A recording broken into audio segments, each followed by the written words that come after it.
discussion on silver jewellery and silverware. This session is being moderated by the CEO and Director of Eventell Global Advisory, Mr. Srivatsava Ganapathy. The speakers for this session are Mr. Sidharth Gupta, the Director for ACPL Exports, a global brand in luxury silver gifting. We also have with us Khun Kittisak Udom, popularly known as Mr. Sam. He is the Director for ASEAN Gems and Jewellery Trade Association. Mr. Rahul Mehta is here, the Managing Director for Silver Emporium, which is a leading silver manufacturing house synonymous with excellence and global outreach.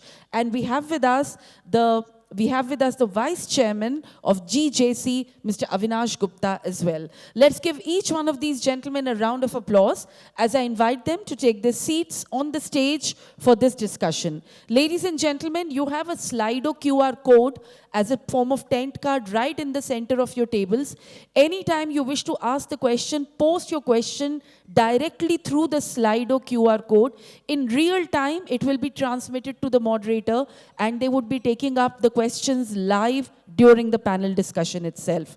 Leaving this session in the hands of Mr. Srivatsava Ganapathy. We have a very illustrious panel here. I will not take much time. We will start by understanding what is happening in Thailand. Perhaps the only origin which has reported 20+% growth in 2025. I welcome Mr. Sam and request you to kindly make the presentation what you have for us. Thank you very much for the organizer and very impressive event here. I'm very honored to be here, and in this session I would like to make it a quick presentation wrap up for the Thailand and India related together. I would like to show you guys Thailand silver industry fabricator landscape. As you know that Thailand is the major hub of the silver jewelry manufacturing. 100% of the manufacturing of the silver jewelry we classify into groups. First group is multinational fabricators, which is like a high brand name and all well-known brand name, setting up the factory in Thailand in free trade zone. For example, like a Pandora, Swarovski, Cartier, and many well-knowns in the world silver jewelry or even gold jewelry as well. And primarily they are exporting oriented and very high volume automatically machine and high technology support with a high craftsmanship for the workforce. And we have an infrastructure in Bangkok Free Trade Zone like a Chemopolis industrial area. And second group is like a 60% of the silver jewelry as like a SME, artisan, and workshop. They are focusing on the OEM production business like a majority. And they use many fashion silver jewelry style and many design concept. Secondly, we focus on the market ecosystem, like you know in the product portfolio we producing all kind of the jewelry, plain, starter, silverware, and especially 925 sterling OEM and ODM jewelry. And major exporting market, of course, is United States is the number one of our country exporting silver jewelry to, and you know India also the major. Sometimes we cope together that in the same level that sometimes India export to US market, they're the number one as well. And Bangkok, the jewelry ecosystem, yes, Bangkok is the major platform for manufacturing, and another city is Chiang Mai, is more artificial and bespoke handcraft, silver, and many like rural production. The next one is manufacturing hub Thailand as a global, you know, in the silver jewelry market, 50 billion in last year, and the growth rate is about 6 to 70% compound annual growth rate, and Thailand hold up like 8 to 10% for the market shares. And of course, we have many factors in combined silver workforce, manufacturing range, and we have unlimited metal sourcing from abroad, trade infrastructure. We also have the government support, BOI, and many budgeting support from the government like GIT also support the technology. And Thailand have a 30% or 40% competitive labor cost cheaper than Italy and Turkey.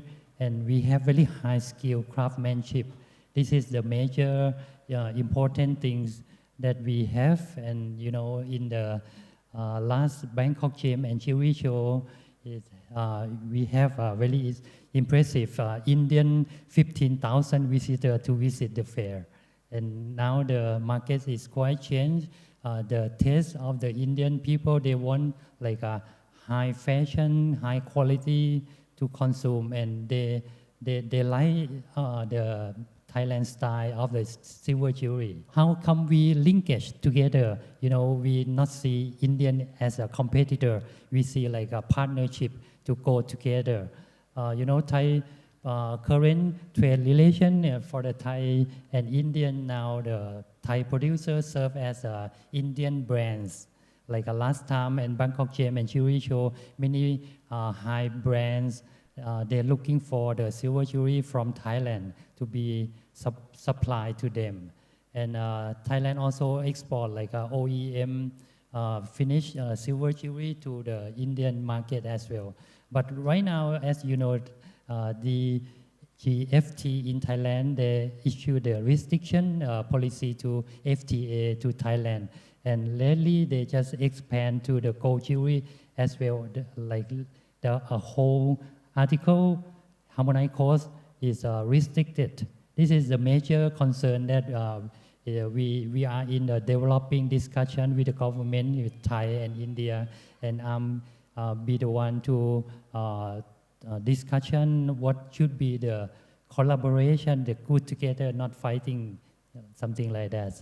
And future collaboration for our Indian and Thai is a very positive. We could have a joint venture development in the design and technology, and we have a third market strategy together because US and Europe is a major customer together. And Thailand also have many Indian people go to set up the jewelry manufacturing in Bangkok. So we can put the same collaboration strategy together, like a joint branding, set up the standard and tax and tariff advantage to cope with the US market. This is the short brief of the Thailand and Indian relation together. Thank you for the session. Thank you, sir. I will start with Mr. Sidharth. Help us understand the silver jewelry ecosystem in India. How big it is, where is it located, where are the customers, what is in demand. We heard from the previous presentation the size of anklets, and that's a dominant place in the market. Talk about the domestic part and also export part in 2 to 3 minutes. Yeah, thank you. I think most of the data that Madam had showed regarding BIS hallmarking actually correlates very well with my understanding of where the major hubs of manufacturing for silver jewelry are. Although those hubs focusing more on the domestic production and for the domestic consumption. Largely, I would say for the export market, Mumbai is another key destination. A lot of manufacturers in Mumbai and suburbs. And other regions in terms of exporting specifically is Jaipur in Agra, and some Delhi and some suburban areas of Delhi. That's most of the exporting areas for silver. In terms of, I think, number of manufacturers, or I would specifically talk about manufacturers, not traders specifically, but I think more than probably a few lakh of manufacturers are there. I mean, on a supply side, there's a huge amount of manufacturing which is happening because a lot of... what proportion would be SMEs? I would say probably more than half of that, actually 70%. So if we were to have this discussion specifically for India, for the consumption of India, I think there's a big potential for the Indian market, and Many steps are being taken by, let's say, the hallmarking to create the awareness for silver jewelry, because I mean the volume is massive, but like, you know, if we were to really understand the challenges of the industry and the because silver mostly has been a unorganized market, even on a manufacturing front, like, you know, so with these regulations coming in, it really helps to give a level playing field to even the organized players and the smaller companies, so which is very important to happen, and for the growth of the whole ecosystem. As far as international markets is concerned, I agree with the presentation that US has been the biggest. I think it's probably maybe about 2 to 3 billion would be probably the figure for US consumption of jewelry specifically. I'm not too sure about the silverware and coins, but specifically jewelry. And I think other than US, of course, like, you know, European countries, UK, GCC, these are the major destinations. But I think there are some access issues with a lot of countries specifically which have potential, like Latin America, because of high tariffs. There's access restrictions with some African countries which have good potential. With Russia, there's good potential, but there are lot of access challenges. I'm sure we'll be able to discuss some of these points and find a solution to that. Thank you. That's a good starting point, Mr. Sidharth. Let me come to my right side. We have two senior persons. Let's try to understand the universe of silverware market in India, where India commands over 80% of the global share, although the market itself is on the decline. Let's understand the silverware market or silver article markets in southern India, and perhaps being GJC Vice Chairperson, you can also share some understanding at the All India level.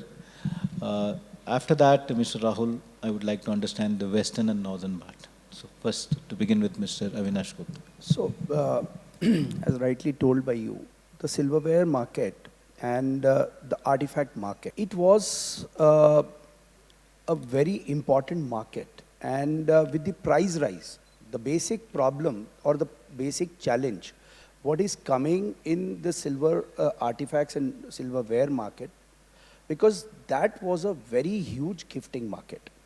With the price rise coming in, the initial thoughts are whether this market will sustain or not.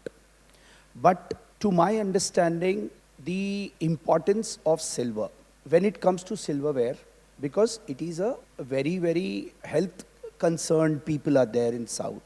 And if you look at each and every South Indian family, they have a silver plate and they eat in that silver plate. They drink water from the silver glass because silver has that health benefits. So that challenge is not going to go out with the price rise. But initially, we are finding this might be a challenge.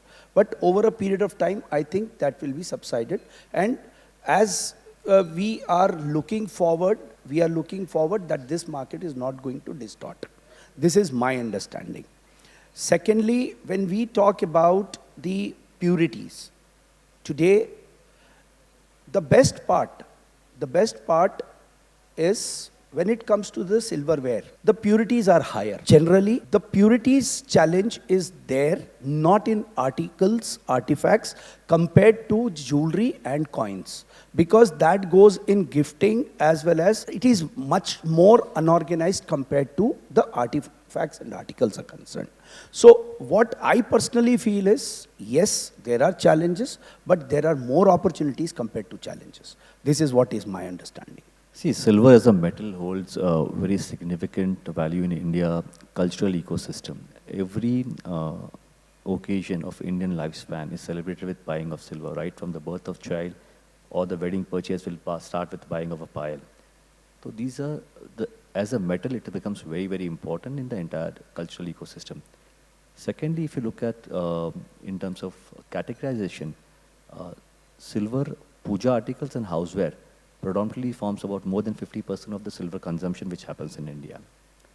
Now, what has happened with the significant rise in silver prices is many a times we have seen the buyers who have purchased silver articles for all those years, and when they try to liquidate at the higher prices, that is where the challenges came because the purity was not found to be as told by the jeweler whom they bought.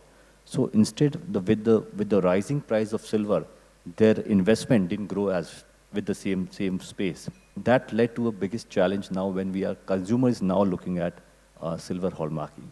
Why my products is not hallmark? They are coming back to the jeweler and asking, get my products hallmark. And it becomes the reason I made a point before also, okay, making silver hallmarking mandatory becomes very important. You set up a timeline, maybe 3 years, 4 years. But if you don't do that, the consumer will start losing trust in the metal. And that is where I think so the biggest downfall will come. Otherwise, this metal is going to stay for a longer period. And definitely the number of stores which are adding for silver articles across India, the biggest reason for that is people have confidence in the metal. But that confidence needs to be backed by certification. So we need to go out and tell the story, trust your jewelers, but always ask for certification.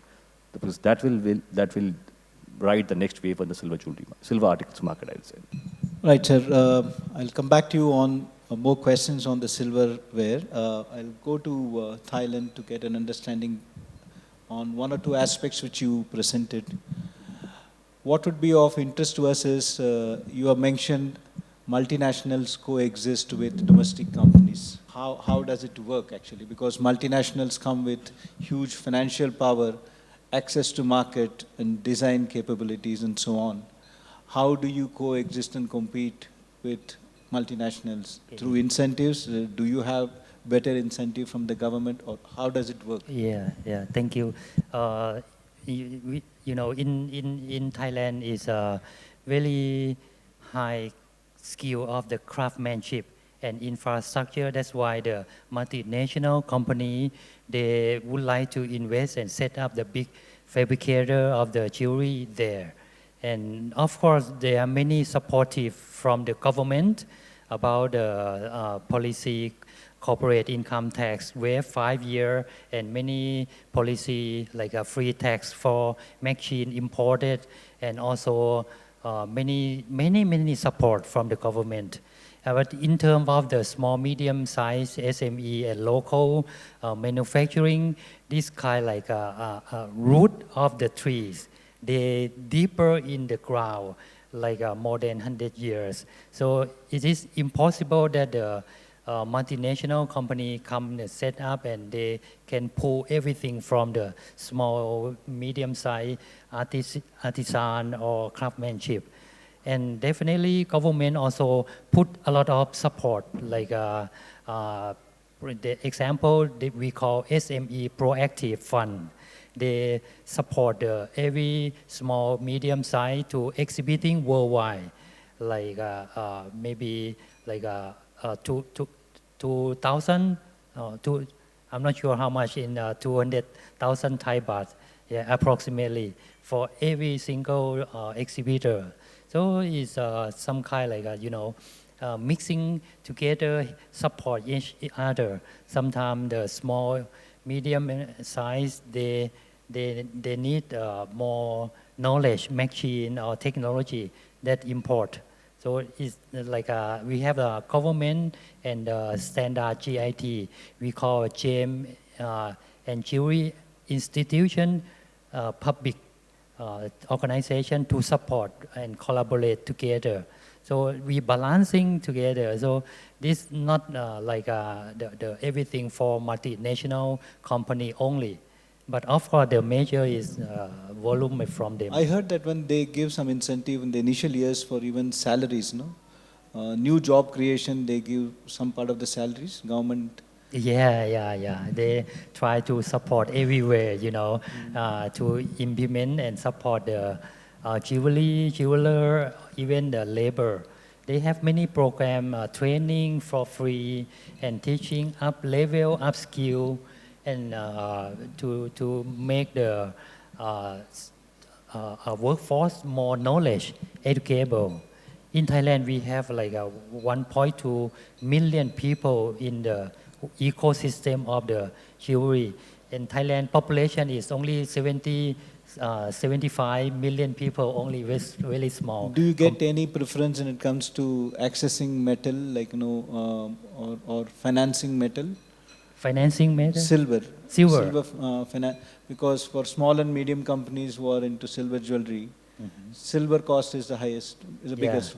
Yeah. Do you get any support in that, in concessional financing and so on? For financing in terms of the funding for the silver is not yet.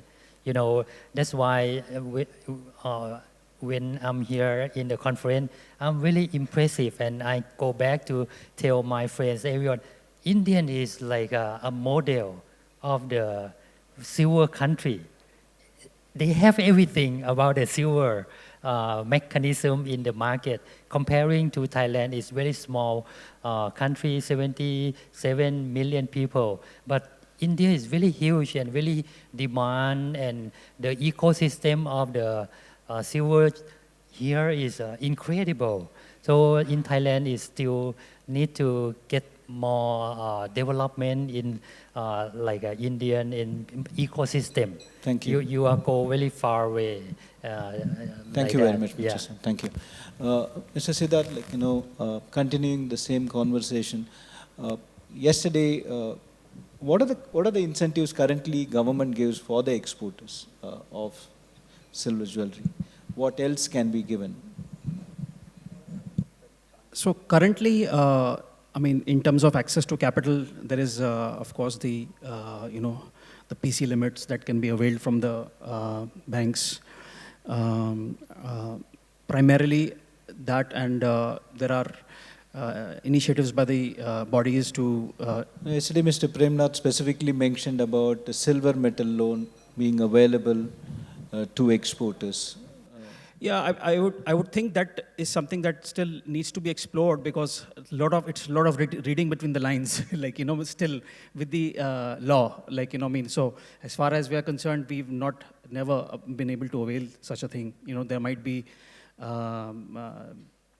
maybe some work needs to be done further with the bodies to really unpack that.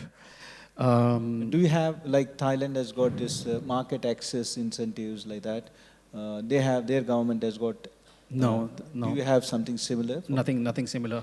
There are delegations that are going to various specific markets, which GJPC is taking up, and they are engaging with the local bodies there to promote the Indian manufacturing exports. So that is something that is happening, and fairly successful, in terms of growing into certain specific markets. Also with the FTAs that have happened, in the recent years. Let's say we have an FTA now with the European Union. Do you see that as opening up a new opportunity for exports? Absolutely. Yeah. It's going to be something very good for the industry here. Or last 2-3 years, we have signed the FTA with Australia as well. Now it's almost 2 years. Yeah. Have you seen, increase? Positive. Has it been positive for yes. silver jewelry export? Yeah. So with more and more bilateral deals happening, is it good for export market for silver jewelry? Absolutely. Yeah. And in terms of the ecosystem itself, are jewelers who are manufacturer jewelers, let's say yourself, who were entirely export today, what percentage is export versus domestic? I would say today we are probably 50-50, because India market is huge and there's a lot of potential. Specifically in 25, because of a lot of disruptions in the international markets, compared to that, Indian markets have been performing fairly very well. Better business model to be in both. Yeah, we are hedged by the Indian market being an exporter. Thank you. Yeah. Thank you so much. Coming back to this silverware, interesting insights which I got from Mr. Rahul yesterday. About 60% of the demand or 65% of the demand is from southern India, and I understood some of the reasons for that. And then another characteristic, is silverware is heavier per piece if you look at it. But when it comes to hallmarking, both of you have been strongly advocating hallmarking. 1 or 2 points which I want some clarity. Especially idols, we see that multi-metal composition, the base is not silver usually. sometimes, the bigger idols, I mean, like, so I heard that one, like, that could be out other than silver also. So how do you deal with, in such kind of a situation, the hallmarking itself, or weight, for example, weight and purity both becomes this thing. And one other section, somebody else also said that one, like, for silverware, better would be melt and test the purity, and that's better, like, or you take a representative sample. But again, like, the issue of destruction comes, like, into this one. So how we can incorporate hallmarking in silverware? Sir, with this talk, me and Rahul Bhai are talking on this subject continuously for a long, long time. And when it comes to me or Rahul Bhai is concerned, I can say one thing is very clear. Whether hallmarking is coming or not, we have been using our house mark. So that way we are giving confidence to our consumers that at least whatever you are buying from us is, we stand by the purity what we are talking about. So every article what we sell at our place, we do it by house mark. And because of this volume sizes and the weight sizes, it is going to be very difficult for anybody to bring that hallmarking system, and it has to come in the hallmarking system. So the best way, what we suggest for silver artifacts and articles is, we should have an ecosystem under the aegis of the BIS, wherein they can certify the jeweler and they can have that checks and balances. Whatever checks and balances BIS wants to have, that can be there, and that way they can certify the jewelers to put their house mark and certify the purity at that particular place. So that way you are giving the confidence to the consumer that these are BIS hallmarked or BIS registered jewelers, wherein they can definitely buy the jewelry or artifacts, whatever they are buying, which is going to be the purity tested. In case there is some problem, BIS or the consumer forum can take the action on that particular player. So that way you have a stronger ecosystem wherein you and the consumer, ultimate aim of ours is to secure the consumer. Are you suggesting manufacturer or jeweler-driven guarantees? Exactly. In place of BIS kind of a Exactly. system? Because see, no AHC can do such size of the article hallmarked without destruction. And if you are destroying that article, what is the fun of it? Because see, ultimately at the end of the day, the quality gives the confidence, the trust to the consumer about that particular article as well as the jewelry. So what I personally feel is, when you don't have a system available with you and there is no scope for it, then how it can be done? There can be multiple ways. And in fact, we suggested the non-destructive method, something wherein we can do it, because I think that system is available in UK. Today, a lot of hallmarking is done in UK for bigger articles without destruction. So there is system available, and for that we had a process also, but unfortunately we could not get through. And we are in talks with some institutes wherein we are trying our level best to come out with something like we have spoken to the IIM Chennai, and we are working with them so that in case if we can get something on that as GJC. So we are working on it, wherein the ecosystem can be in place, wherein the consumer is given confidence. Thank you, sir. Mr. Rahul, I will ask a slightly different question. Oftentimes it's said that when, like, gold has shown a way in terms of how we can work in the ecosystem much better. What are some of the practices, especially like, when it comes to silver, there are some issues around pricing at the B2B level. What are some of the things you feel that we can take from the gold ecosystem in India, especially for jewelry? Predominantly, silver articles are sold in India like silver price plus labor per gram.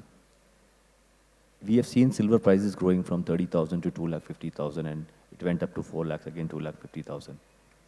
So in this kind of price appreciation, the manufacturer was still charging the same labor charges because he was charging on per gram basis. His cost of investment, cost of employees, everything was shot up over a period of time with increasing price of silver.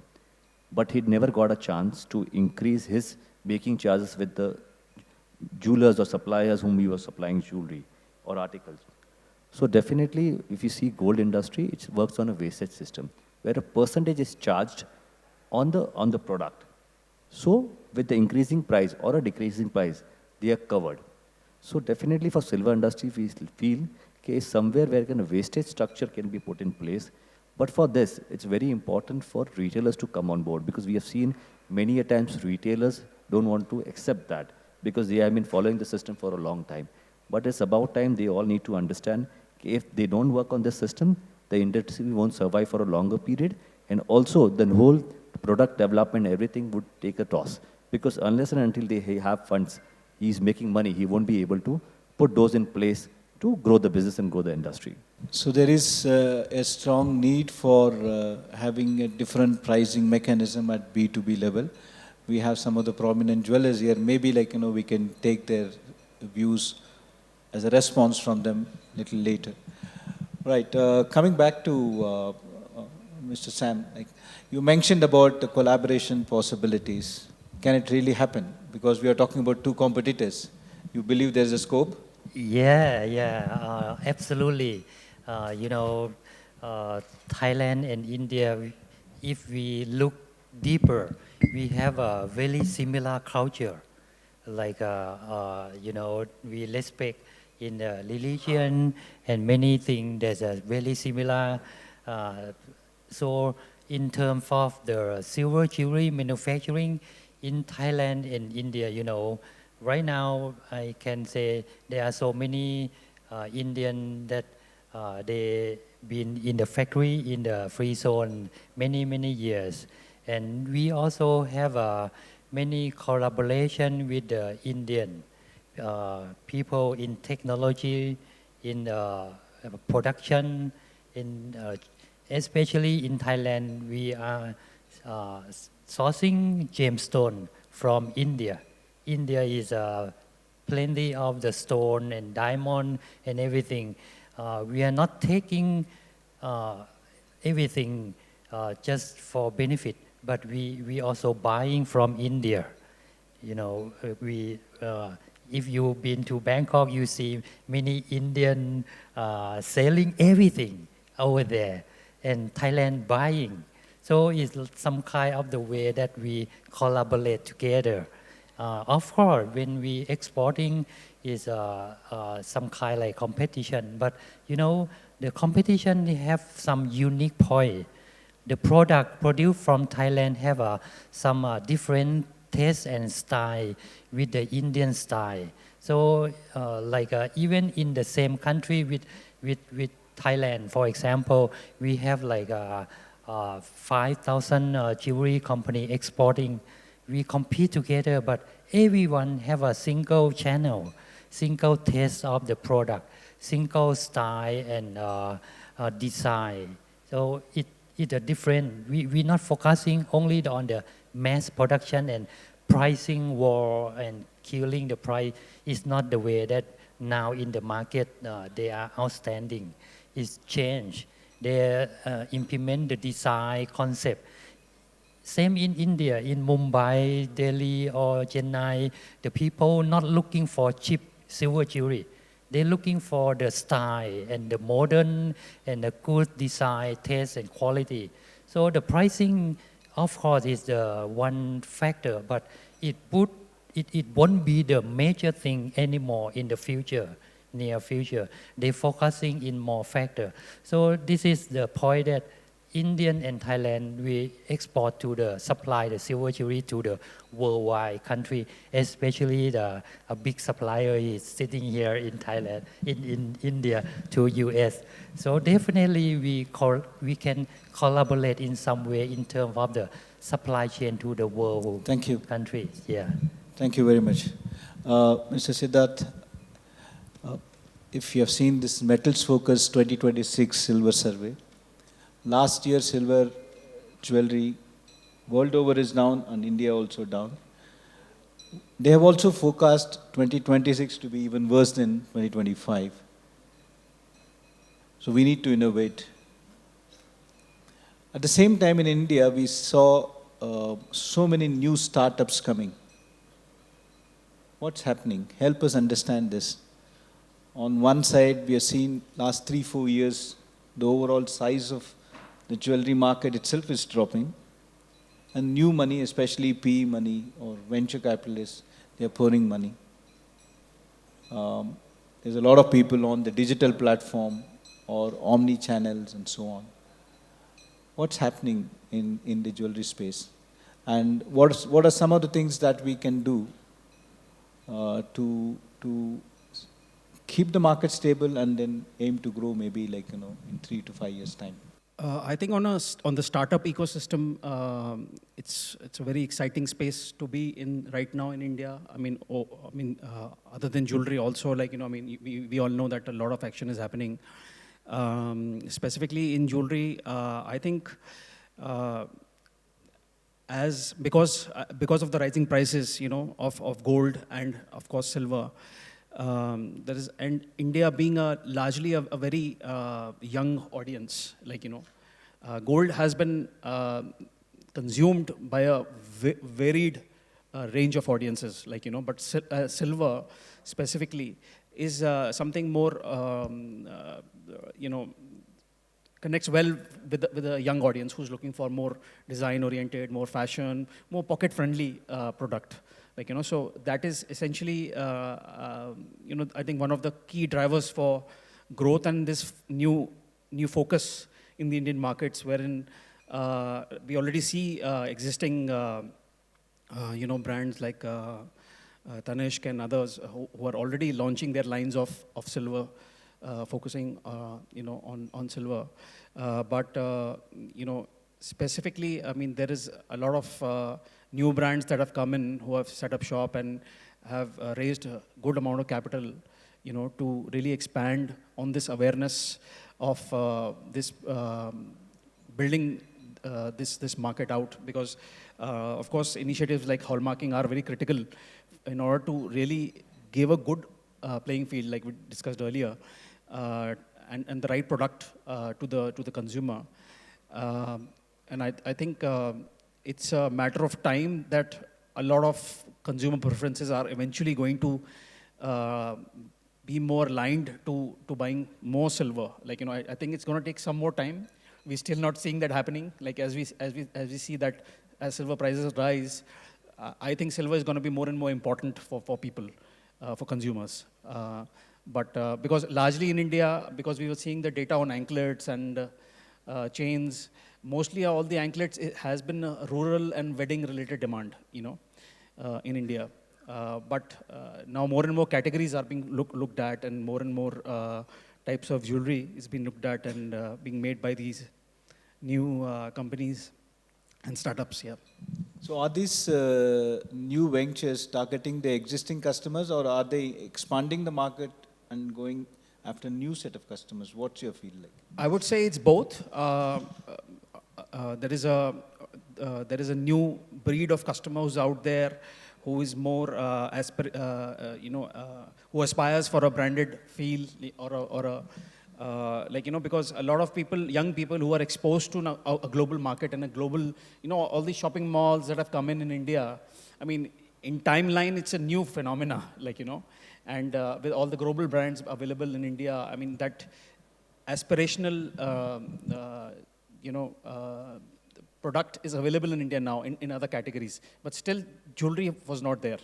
So that is being built by these new companies, being available, being positioned into the market. Otherwise it was the mom and pop jeweler who was primarily selling these products, So there is a new experience and there is... Of course, so yeah. Both, very well said. Thank you so much.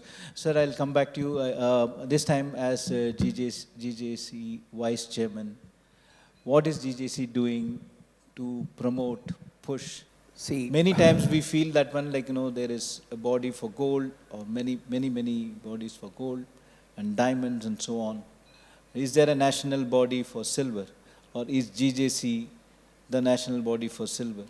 See, I can't say as of now GJC is a body for silver, but definitely silver is an important metal, and predominantly I just want to bring 2-3 perspectives. Earlier, silver in India was seen as a commodity rather than a piece of jewelry or a piece of artifact. That phase has changed. With the rising gold prices, the silver jewelry in India started in a big way. Earlier, there were no standalone stores for silver. Now, we have seen a flood of stores coming up with standalone silver stores. That is going to give a completely paradigm shift in consumers looking at silver as. And when we are talking about mandatory hallmarking or voluntary hallmarking, you will see a huge shift in hallmarked silver being sold everywhere. Because today's consumer is aware, the new generation who is coming into business, they want to do business in a very, very right manner. So all the things are changing. So what I personally feel is definitely that is going to be a big shift. And when there is a big shift coming in, and when majority of the people are getting organized, and at that point itself, the role of a body starts. And when there is a big shift which is coming in, so GJC has started thinking of taking up this as an important point wherein GJC's role will be seen in coming future in a very strong way when it comes to promoting silver or working on silver per se. When we went to the BIS, we started the conversation with BIS in a very, very positive manner. How we can plan, how we can move forward. So we are there to safeguard the interest of each and every constituent of the jewelry industry. Because even though we have a silver panel with us, it is not an effective panel as of now. But people like Rahul Bhai sitting on my right side gives me more confidence and more support to me that now we can be an important player when it comes to silver also. So we will start doing it in a very strong manner to that particular thing. Rahul ji, quickly, if you have to suggest 1 or 2 recommendations. But they're sourcing how the products are manufactured, everything is available. It's just that when the exporters ask for it, it's made available. Only with the organized So we are already making available all this information. Yeah, it's there. It's already there on the table. There's nothing. Absolutely. And any comment would you like to share on the 9K part? Definitely, it's a different segment of the industry. Definitely, it's not going to impact. The India market potential. Yeah, so it is not going to impact because 9-carat market and silver jewelry market are 2 completely different segments of the market. So it will definitely 2 different categories and both are related with them. Sir, to that I will tell you, look at the aspirational population in India. The aspirational population in India is increasing like crazy. And today, if I look at the demography of India, we have the youngest population in India. And 9K and silver are totally 2 different aspects. When somebody is buying a 9K piece, they are looking it as a gold product. They are not looking it as a silver product. So both are no competition at all to each other. Got it. Do you feel it's because of sharp price reduction in silver consumer is not shifting to silver? Or maybe still towards gold jewelry? This is a question to Avinash ji. We saw silver correcting very steeply. So people are not very comfortable with this kind of volatility and therefore they are not coming to silver. Sir, I think that's my understanding of this question. Sir, your understanding is there, but when people are investing in silver, they will think about the price volatility. When it comes to the piece of jewelry, they are not buying. If I look at the gold pricing and the silver jewelry pricing, I'm talking about jewelry. Jewelry in India is always sold as a piece of jewelry. It is not sold by the price of the jewelry, price of the metal. Wherein in gold jewelry, it is price of gold plus making charges. Whereas when it comes to jewelry sales, jewelry is sold as a piece of jewelry and it is never sold on the price front. So with the prices going sharply drop or going up is not taking any consumer variation. And jewelry per se is increasing dramatically in India. Earlier it was a article business, now it is shifting towards jewelry in a big way. So I feel it is at a nascent space right now, but I think it should not be a problem. Thank you, sir. Just to add to that, I think so mandatory silver hopping, again I'm repeating, if this comes into place, the silver jewelry and silver articles market will go exponentially in years to come, and the numbers can be complete. We are looking at 7,000 tons, we may be looking at 20,000 tons on a yearly import, if that can happen. That's a very positive thing, very positive thing. A round of applause again, as ma'am pointed out, like, from the manufacturers, there is a strong advocacy for hallmarking, at least of silverware, I can see that one. And you also support silver jewelry also has to be compulsorily hallmarked? Absolutely. One final question to Mr. Sam. There's a question here. What is that international customers or clients are asking you when you export, other than your certificates and other things like, Okay. Yes, of course, they said in additional the quality and just-in-time service that is not enough for now for the international customer.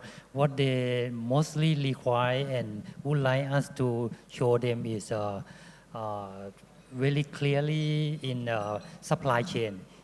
Like RJC, responsible traceability and the source of the material and the labor regulation. You're not using a labor child or forcing labor. This is the thing that more new customer international, they ask you, and secondly is they're looking for the design and concept of your jewelry. It's not just only the quality and the pricing anymore. They're looking for more, like a young generation coming. They're looking for new things. The green world. This is a major thing that we get from the customer. Thank you. One final comment from each one of you. Maybe you can start with Rahulji. I think so I would say put it two ways. One is on the retailers front, they need to understand the cost of metal has gone up about 6 to 7 times. They need to start looking at paying manufacturers enough so they can continue that product development and have better facilities for themselves. And second is for the hallmarking. I think so this needs to come up as soon as it's possible. It is definitely will help the industry to grow further. I think from the GJC side, I feel like silver needs more promotion. Definitely GJC will start working on it, and you will see a big change in next 3 years from where silver promotion you will see in a big way. And I think even Rajesh Bhai told yesterday that silver is the future, and 100% I feel silver is the future. Thank you, Mr. Sidharth. Final. I think if you look at key producers of silver, which is Italy and also China, and if you look at their ecosystem, they have very well created these clusters, manufacturing clusters, which are vertically integrated.